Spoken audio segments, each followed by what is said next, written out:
étanches à l'extérieur, qui sont peu contrôlables par l'extérieur. Les gens qui les contrôlent ont fait les mêmes écoles que ceux qui sont à la direction des entreprises. Et donc vous avez une espèce de fonctionnement en communauté. Consanguinité. Prenons un autre cas.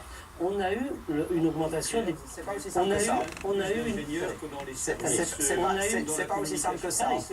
C'est vrai aussi dans les fusées, c'est vrai dans l'automobile, c'est vrai dans beaucoup de secteurs de haute technologie. On a eu le même problème avec l'entrée dans la crise pétrolière dans laquelle on est aujourd'hui.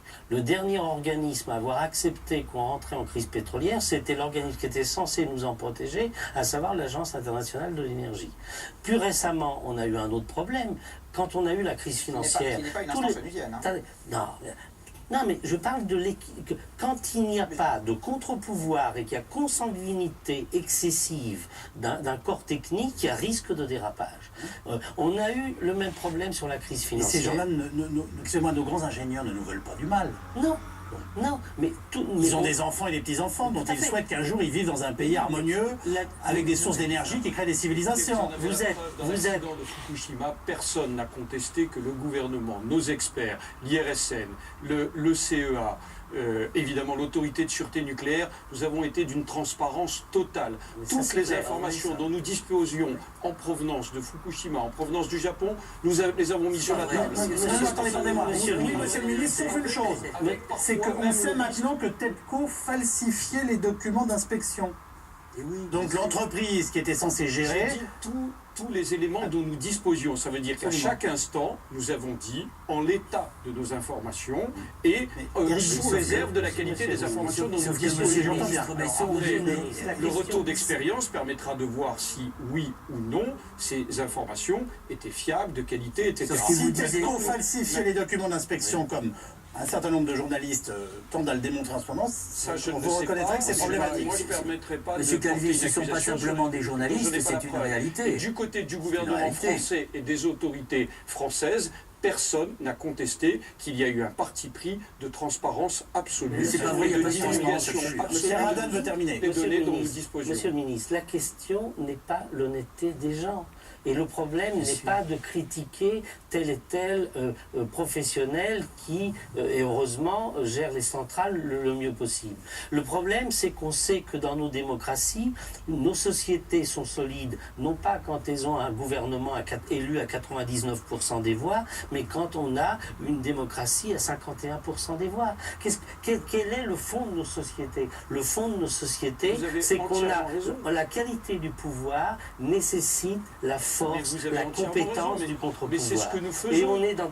C'est ce que nous faisons. Au Parlement, vous avez régulièrement des débats. Dans nos centrales nucléaires, moi je suis membre, en fait c'est mon adjoint qui le fait, de la CIGET, la commission d'information de la centrale du Tricastin. Et vous avez toutes les associations environnementales, des experts, des syndicalistes, c'est ouvert à tout le monde. Il n'y a aucune question que nous ne posions sur laquelle nous n'avons pas de réponse. Donc vous avez raison, la démocratie suppose pouvoir et contre-pouvoir. Mais ne créons pas une espèce de halo de mystère qui n'existe pas. Vous pouvez accéder aux informations, tout le monde peut accéder aux informations. Qu'il y ait eu par le passé un certain nombre d'erreurs, dont acte. Mais depuis, on a fait une loi sur la transparence du nucléaire. C'est bien à ce moment-là, cette loi de 2005 est une... nucléaire que nous avons créé une autorité indépendante. Est-ce qu'on peut ne pas s'enfermer dans la question de la sûreté? Je crois que vous avez échangé là-dessus. Je voudrais qu'on vienne sur le coût de la sortie du nucléaire.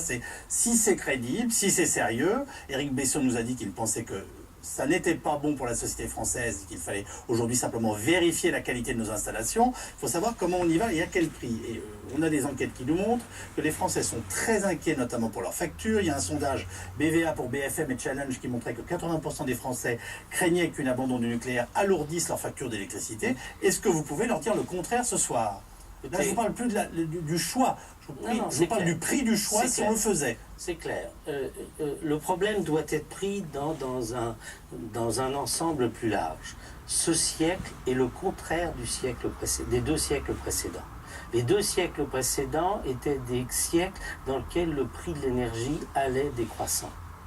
On faisait des progrès techniques et on allait chercher des ressources dans certaines zones du monde où on trouvait des gisements faciles d'accès. le pétrole du Moyen-Orient, etc. Bon, et nous sommes aujourd'hui dans un siècle, on sera 10 milliards d'habitants en 2050, de plus en plus de populations veulent acquérir et accéder à l'énergie, et puis on a consommé les ressources les plus faciles d'accès, et celles qui sont devant nous sont plus difficiles d'accès. Donc on a fini. Donc le prix de l'énergie va augmenter. Alors, Yves Calvi, pour ce qui concerne votre famille, les choses sont simples. La facture que vous payez, c'est la multiplication entre un prix unitaire, et là, on voit bien que ce prix unitaire va avoir tendance à augmenter sur l'ensemble des énergies. Et puis de l'autre côté, c'est une multiplication avec une quantité, le nombre de kilowattheures, le nombre de tonnes équivalent pétrole. Et donc le mode de vie... Tout le problème de la politique énergétique qui est devant nous, pas seulement la question du nucléaire, Bien sûr, aussi la question des ensemble. transports et du pétrole, et on le voit dans l'actualité présente. C'est que le facteur sur lequel on peut jouer, c'est la quantité d'énergie. Vous ne pouvez pas jouer, vous ne pouvez pas, vous, de votre côté, agir sur les prix des énergies qui sont déterminés dans un contexte international qui vous échappe. La réponse à la Donc, question